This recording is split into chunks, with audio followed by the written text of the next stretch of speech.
আল্লাহ তাআলা কিয়ামতের কঠিন ময়দানে যেদিন স্বামী স্ত্রীকে চিনবে না, স্ত্রী স্বামীকে দেখে পালিয়ে যাবে, বন্ধু বন্ধুরে চিনবে না, পীর সাহেব মুরিদরে চিনবে না, মুরিদ পীর সাহেবরে চিনবে না, দলের কর্মী তার নেতারে চিনবে না, নেতা তার কর্মীরে চিনবে না, বন্ধু বন্ধুরে দেখে পালাবে। এই কঠিন মুহূর্তে সূর্যটা মাথার কাছে চলে আসবে, জমিনটা তামার জমিন হবে, আজকের জমিনের মতো নয়।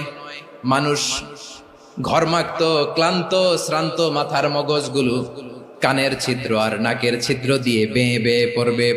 বিশ্বনবী ফরমান, কিয়ামতের ওই কঠিন ময়দানে 7 শ্রেণীর ব্যক্তিকে রব্বুল আলামিন তার আরশের নিচে ছায়া দিবেন।